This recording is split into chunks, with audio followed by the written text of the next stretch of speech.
되돌아오지 않는 과거는 없다. 그것이 우리가 역사를 배우는 까닭이다. 우리나라 목조가옥 중에 가장 오래된 경북 안동의 임청각.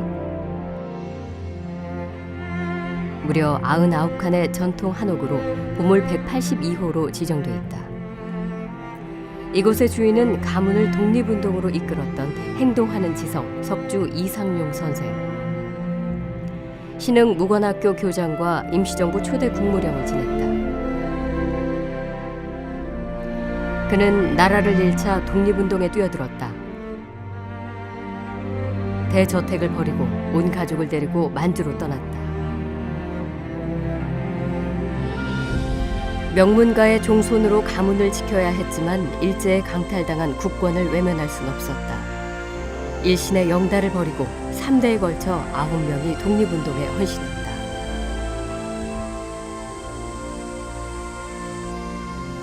후손들 또한 해방 이후에도 한동안 타향을 떠들며 신선한 삶을 살아야 했다. 그러나 지금 독립운동은 가문의 영예이며 그 선조는 후손들의 자부심이 됐다.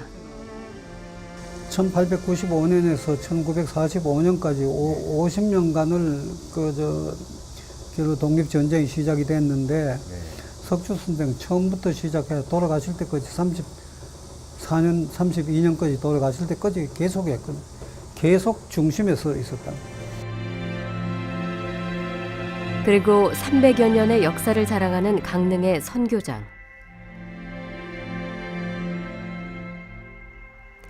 (10대에) 걸쳐 후손들이 살고 있는 선교장은 현존하는 한옥 살림집 중에서 규모가 가장 크다.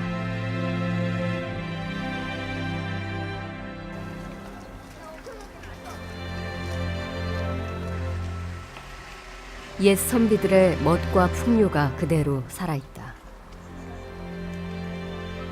이런 데서 또 이러고 산다면 얼마나 좋았을까. 한 200년 전에 이렇게 살고 가신 선조들 참 대단하신 분이 사셨던 곳이라서 감회가 새롭습니다. 그러나 이곳 선교장에는 감춰진 비밀이 있다. 이 대저택을 지금의 모습으로 중건한 사람은 일제 때 6년에 걸쳐 조선 총독부 중추원 참의를 지낸 친일파 이근우다. 여기가 그 일제 시대 때 친일파인 거는 혹시 알고 계셨어요? 그런 건 모르셨어요? 잘 된 사람은 친일파였다는 거.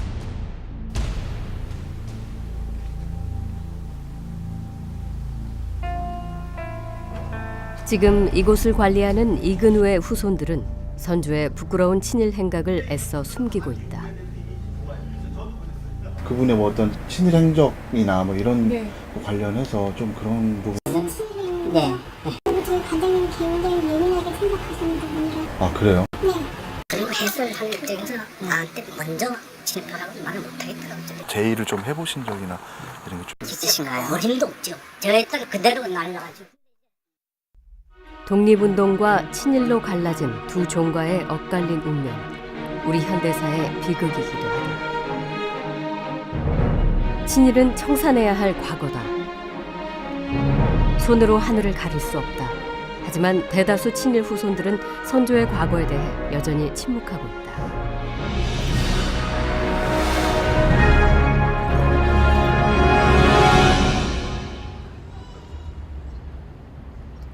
지난 7월 말 작은 문제가 하나 있는데 그놈 서대문 형무소 기념관 앞에서 한 퇴직 노교사를 만났다.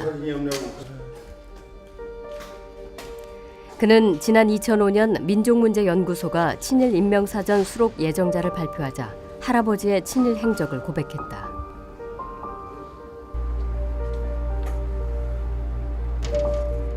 반성하지 않는 민족에겐 미래가 없다. 그것이 그가 할아버지의 친일을 반성하고 공개 사죄한 이유다. 저희 조부님이 여기 153쪽이 있습니다. 그렇게요. 예, 제 조부님 성함이 춘자, 식자가 되겠습니다. 예. 그 또한 선조에게 누가 된다는 생각을 왜 하지 않았겠는가. 선제하죠. 선제하에 후손들이겠죠. 예, 그 집이 자기 집안이나 자기 조상 문제, 특히 그 떳떳하지 못한 문제를 이렇게 덮고 쉬쉬하는 것이 그 어떤 인지상정이라고 생각하는데, 저는 그것이 결코 그 조상을 위한 길이라고 생각하지 않아요. 저는 이 할아버지 문제를 이렇게 밝혔을 때 가장 중요한 첫 번째 얘기가 저 할아버지와 저 그리고 우리 전 집안의 자존심을 지키기 위해서 그랬습니다. 역사 앞에 당당해지는 것, 그것이 오히려 선조를 위한 일이라 생각했다. 10년 전 친일파 후손들이 소송까지 불사하며 반발하던 그때 그가 민족문제연구소로 보낸 편지다. 자신들의 부끄러운 과거를 속죄하지 못하는 무리들에게 새삼 연민의 정을 느낍니다. 비록 보잘것없는 일개 무명 시민일망정, 나 자신부터 민족문제연구소 회원으로서 이런 어두운 과거를 규명하고 그 시시비비를 가리는 일에 전폭적인 성원을 보냅니다. 화해는 잘못을 시인할 때 시작된다. 당신네 같이 과거를 이렇게 가리고 또 잘못을 감추려는 사람도 있지만 모든 것을 역사 앞에 진실을 밝히고 잘못된 것이 있으면 민족에게 사죄하고 또 오해되는 것이 있으면 그 사실을 밝히는 이런 사람도 이 명단에 수록된 후손들 중에는 있다는 것을 저는 꼭 이렇게 얘기를 하고 싶었어요.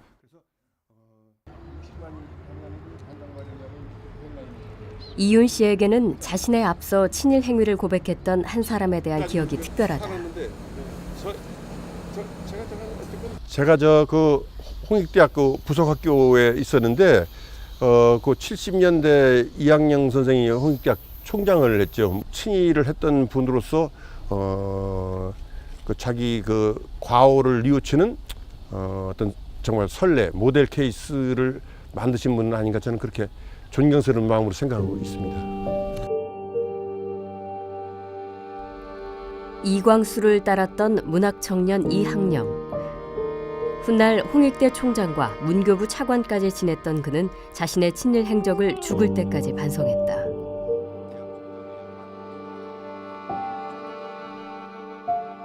이학령은 1941년 경남 하동군수가 됐다. 해방 후 그는 출세와 보신에 눈이 어두워 국민들을 죽창으로 위협했다고 고백하며 자신의 친일 행적을 사죄했다. 그가 남긴 자전 수필집. 여기서도 그는 일제강점기 당시 군수 이상은 죄다 친일파였다며 자신의 과오를 처절하게 반성한다. 당시의 군수라는 직책은 말하자면 동족을 괴롭히고 백성을 착취하는 것이 그 임무였다. 나는 해방 전 지은 죄과에 대해 그 뒤에 과연 민족에게 속죄를 했는가? 나 자신에게 반문하다 보면 지금도 자책감에 견디기 어려울 따름이다.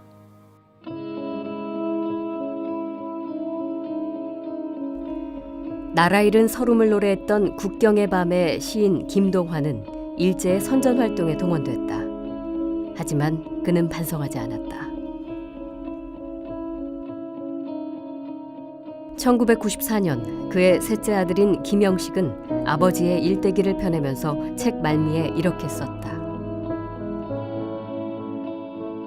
나는 이제 아버지가 저지른 한때 민족 정신에 반하는 친일 행위에 대해 아버지와 우리 가족을 대신하여 제3 국가와 민족 앞에 깊이 머리 숙여 사죄합니다.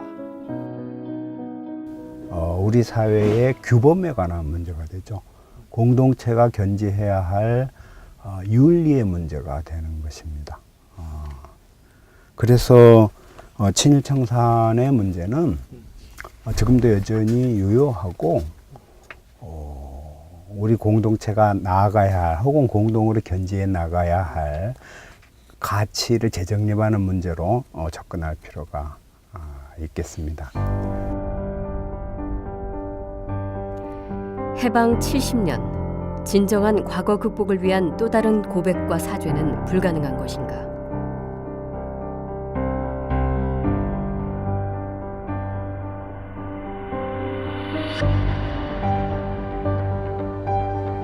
뉴스타파는 지난 8개월 동안 찾아낸 친일 후손 1177명을 대상으로 역사적 화해를 위한 다양한 시도를 했다. 그러나 대부분 만남을 한사코 거부했다. 지난번에 인터뷰 건으로 하나 주셨었는데 죄송하지만 조금 어려울 것 같습니다. 왜요?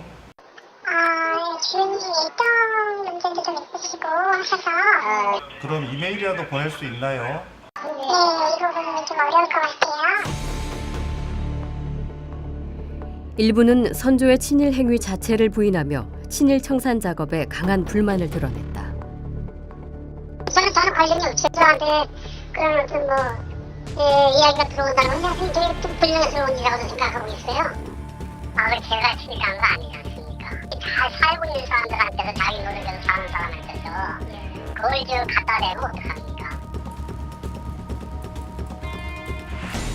뉴스타파가 이메일과 전화 등을 통해 접촉을 시도했던 사람은 모두 350여 명. 이 가운데 답변이 온 사람은 극소수였다.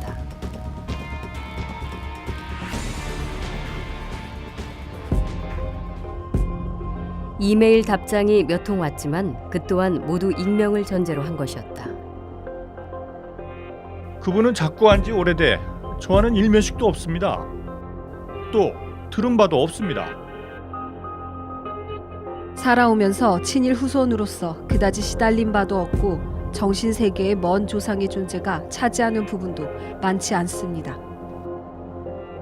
증조부께서 큰 부를 이루셨으나 부를 이룬 과정에서 민족을 수탈한 것이 아니었고 또 이룩한 부로서 적극적으로 사회사업을 하셨으니 이 부분은 제가 오히려 존경하는 부분이고 사과할 일이 있다고 생각하지는 않습니다. 오늘은 친일파 현준호의 후손 현모 씨를 만나러 가고요. 답장도 오지 않고 통화도 되지 않는 후손들은 직접 찾아가 만남을 시도하거나 편지를 전달했다. 그들을 역사적 화해의 장으로 이끌어내기 위해 부단히 접촉을 시도했다. 역사를 잊은 민족에게 미래가 없다. 그것이 뉴스타파가 친일 후손들을 찾은 이유다. 하지만 순탄치 않았다. 광복 70주년 기획 아이템 취재하고 있습니다. 그 김현수님의 친일 행적 관련해 가지고 몇 가지 후손으로서 몇 가지 좀 여쭤보려고 왔는데요. 그 광복 70년 특집 프로그램 관련해서 저희가 몇 가지 좀 여쭤보려고 왔습니다.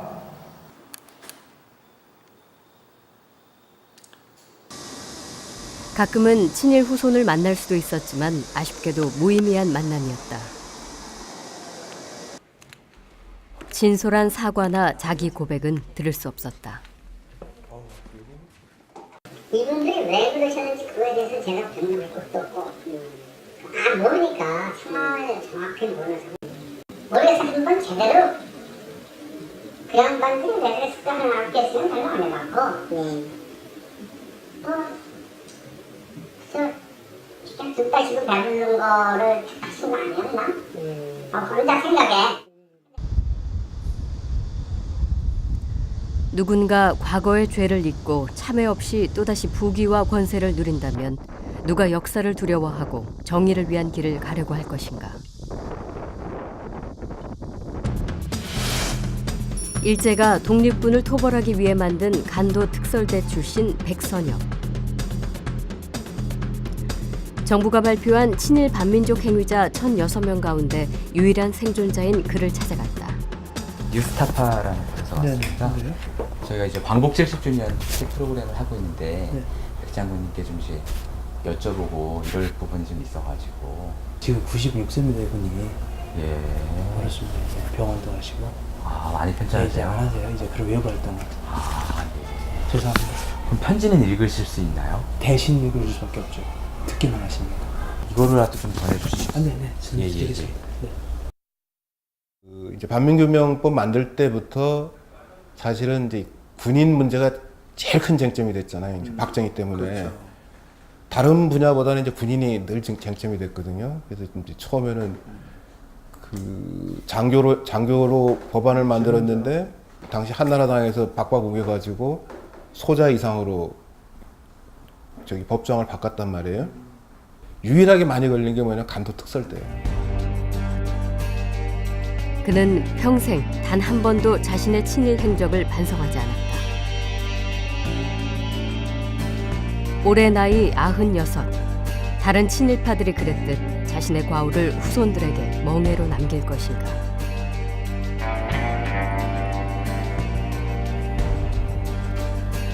뉴스타파는 이제껏 선조의 친일 행적으로 가슴앓이를 해온 후손들을 찾아 나섰다.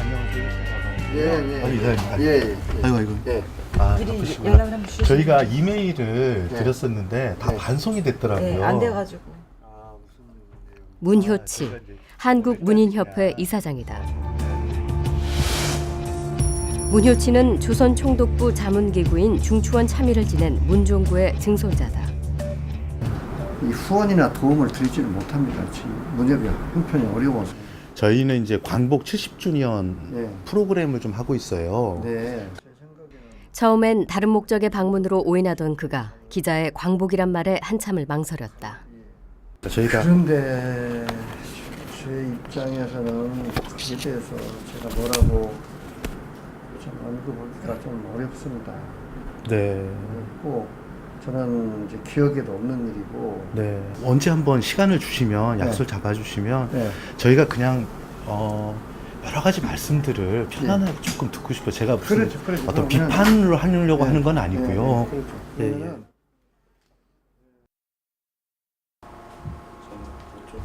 그리고 며칠 뒤 문효치 문인협회장이 뉴스타파 카메라 앞에 섰다.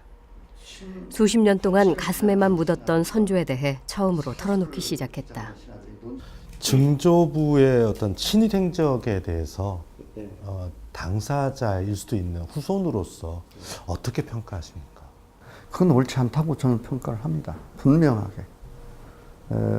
저는 지금도 반일주의자입니다. 아니, 민족주의자죠. 증조부가 그런 것을 했다는 것에 대해서 저는 옳지 않다. 그렇게 생각을 합니다. 후손으로서 기왕에 지금 뭐 카메라 앞에 이제 나서셨는데 어떤 공개적으로 좀 사과라 그럴까요? 혹은 그런 말씀들을 하고 싶으시진 않으신가요? 어떤가요? 분명히 얘기하면 저희 증조부는 어쨌든 잘못된 선택을 한 건 사실입니다. 여러 가지 고민을 했겠지만은 저는 그렇게 생각합니다. 분명히 잘못된 선택을 하셨다. 그 부분에 대해서 저는 후손으로서 사과할 일이 있다면 하겠습니다.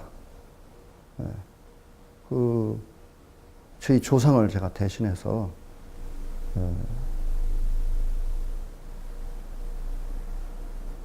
그 부끄러움을 사과를 할 수 있습니다.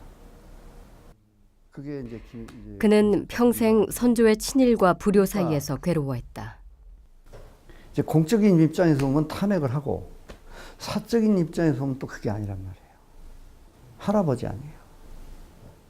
근데 우리 옛날부터의 관념은 조상의 죄에 대해서 고발하는 것은 불효예요. 그렇잖아요. 조상의 죄를 자손이 고발하는 건 죄입니다. 그건 인간의 도리가 아니겠습니까? 그거는 제가 지금 사실은 웃으면서 얘기를 해도 상당히 마음속으로 울면서 하는 얘기입니다. 불이익을 감수하고서라도 이렇게 카메라 앞에 서게 된 이유가 따로 있는가요? 그저 내 생각을 진솔하게 얘기를 하면 되겠다. 그리고 이 시대적, 역사적 어떤 그 아픔인데 우리 민족이 겪어야 될 한 아픔인데 한 작가로서 굳이 이것을 그냥 덮어버리고 가는 것도 아니지 않냐 이런 생각을 합니다. 네. 그래서 제가 지금 이것 때문에 혹 제가 활동하는 데 있어서 불편이 생긴다든가 그러지 않기를 바라지만 그렇다고 해도 그것은 내가 감수해야 될 업이다. 이런 생각을 합니다. 그는 역사 앞에 당당하고 싶었다. 그리고 며칠 뒤 한 친일 후손으로부터 이메일 답장이 왔다. 크로아티아의 수도 자그레브에서 온 편지였다. 증조 할아버지의 행적이 조국의 독립과 애국 애족에 힘썼던 당대의 많은 애국자들과 그들의 후손들에게 고통이 되었기에 친일파 자손 중 한 명으로서 진심으로 사죄와 용서를 구하고 싶습니다. 그의 진솔한 답장에 뉴스타파 또한 감사의 마음을 전했다.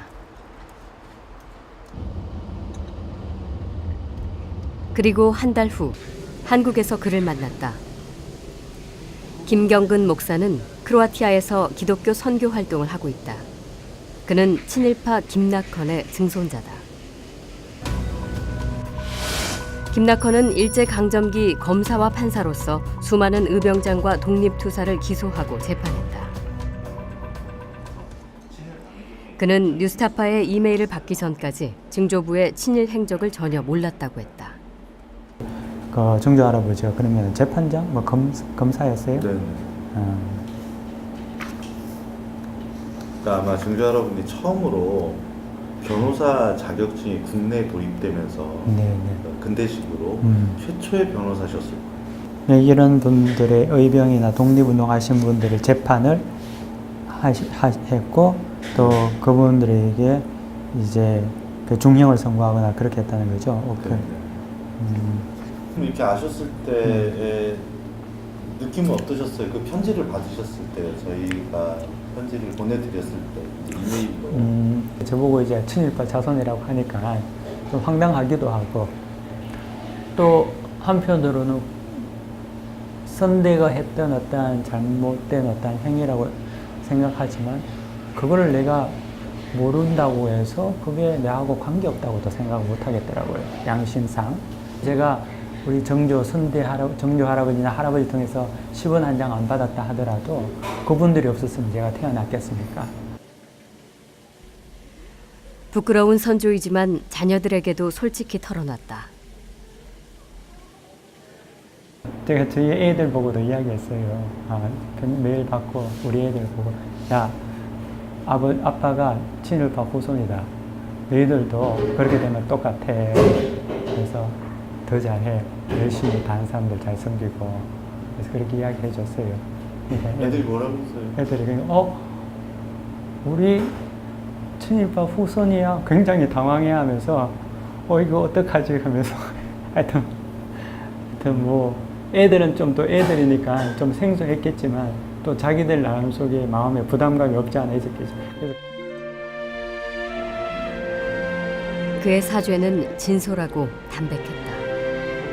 저도 다 이해할 수는 없지만 그때의 상황을 잘 모르지만 그럼에도 불구하고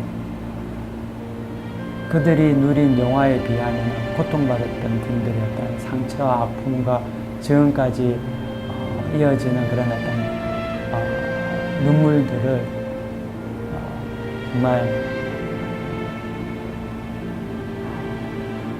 미안하고 또 말로서 표현할 수 없을 정도로 죄송하고 친일파의 어떤 그 행적을 했던 분의 후손으로서 도울 수 있는 부분에 돕고 또 마음을 함께 나누고 또 위로해드리고 싶고 그리고 진정 그분들이 원하는 것들이 있다면 힘써 도와드리고 싶고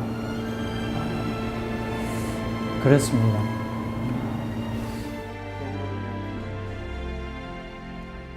선조의 친일에 대한 짐을 기꺼이 나누겠다는 각오다.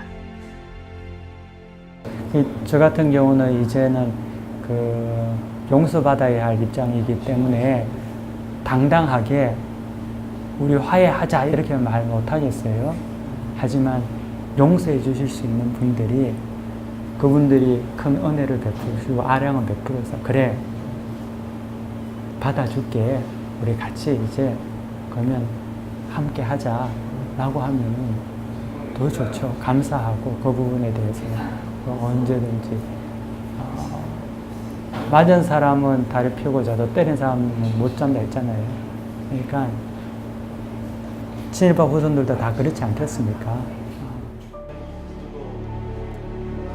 그의 고백은 우리에게 아직도 희망이 있다는 것을 보여줬다.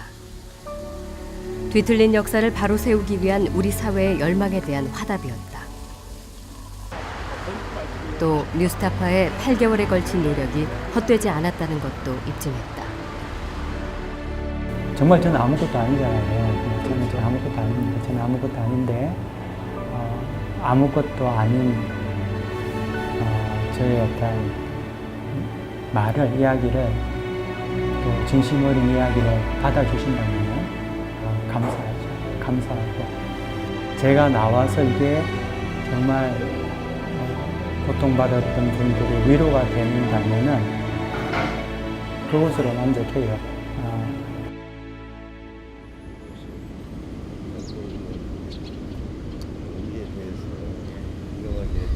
할아버지의 친일 행적이 공개되면서 오랫동안 가슴앓이를 해온 홍영표 의원도 뉴스타파 카메라 앞에 섰다.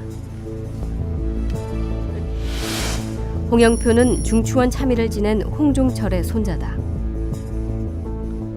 저는 그런 것과 친일 반민족 행위 진상규명위에 친일파 명단 공개가 있은 뒤에야 조부의 친일 행적을 알았다고 한다.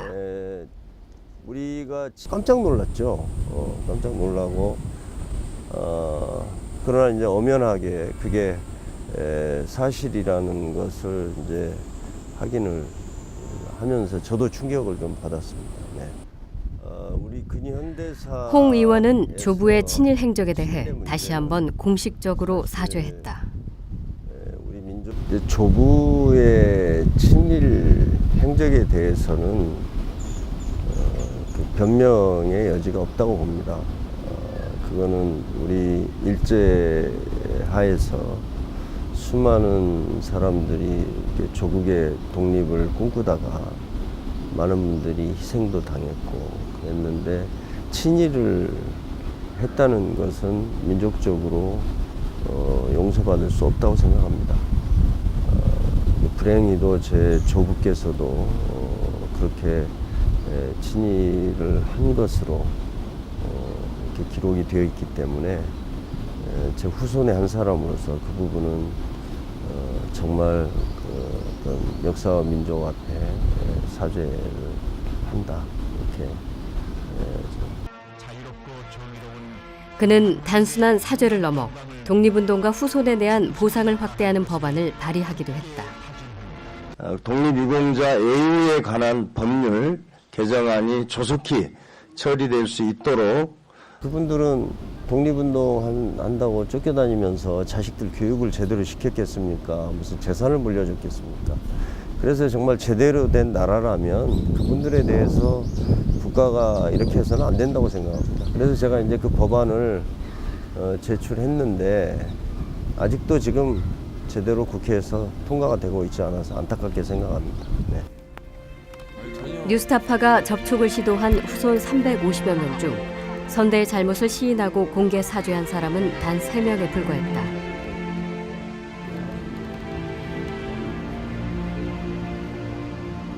그러나 이 3명의 진심 어린 공개 사죄는 진정한 화해의 가능성을 여는 단초가 됐다. 위로를 하고 싶어요. 좀 격려도 해주고 그러지 마라. 그런 인식에서 벗어나라. 선대가 분명히 잘못했다. 그거는 인정하는 선에서 끝내고 언제까지 끌고 가느냐. 우리가 털 수 있는데 지금 털지 못하고 있는 거다. 우리 개인끼리라도 내 집안의 이 문제를 털고 가야 안 되겠냐. 이들이 세상의 선조의 민낯을 드러낸 것은 이 땅에서 친일의 역사가 망각되기 전에 어긋난 역사를 바로 세우기 위해서일 것이다. 기억하지 않는 역사는 되풀이되기 때문이다. 해방 70년, 우리에게 친일파는 무엇인가? 이들의 행위는 우리 민족에게 씻기 힘든 치욕을 남겼다. 그러나 이제껏 한 번도 제대로 청산되지 않고 역사의 부끄러운 멍해로 남았다. 지금에 와서는 다 돌아가셔서 저희가 뭐 이거 처벌을 운운할 문제는 아니라고 생각을 해요. 근데 이걸 진상을 밝혀놔야 이후에 이런 일을 하는 사람들이 없어져요. 근데 진상을 안 밝히면요, 야 이거 나쁜 짓을 해도 넘어가는구나. 이렇게 되면 나쁜 짓을 자꾸 하게 돼요. 근데 야 이게 나쁜 짓을 하니까 교과서에 나쁜 짓을 했다고 나오네. 이런 나쁜 짓은 못 해요. 자기 후손들이 그걸 볼 텐데요. 낯을 어떻게 들고 다니겠어요. 홀로코스트 기념관이라든지 이제 이런 것들도 사실은 나치의 그런 잔인한 행위를 한 거를 스스로 고백하는 그런 기념관들이 있지 않습니까? 그런 아픈 과거를 솔직히 밝혀서 다시는 앞으로 이런 일이 없도록 하기 위해서는 그런 것들을 늘 경각시키고 다시 이렇게 재인식시키는 그런 박물관이나 어떤 전시관이나 그런 게 꼭 필요하죠. 과거를 기억하지 않는 민족에게 희망은 없기 때문이다. 일제의 압제 속에서 피눈물을 흘리며 고통을 겪었던 36년. 그것은 우리 민족의 정체성마저 뒤흔들었고 우리 역사에 잔혹한 상처를 남겼다. 나라의 주권을 잃자 일제와 친일파의 만행은 전 국토에 각인됐다.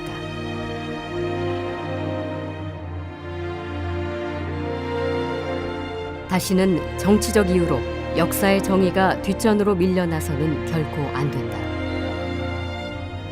우리는 해방 직후 나라를 세우는 일이 먼저라는 이유로 친일 청산에 눈을 감았다. 그 결과 정의가 부정되고 가치는 뒤집혀졌다. 해방 70년, 이 땅에 진정한 화해의 역사가 시작되는 바로 그날까지 친일 청산에 대한 국민들의 열망은 결코 꺾이지 않을 것이다. 오늘도 역사의 파수꾼은 살아있다.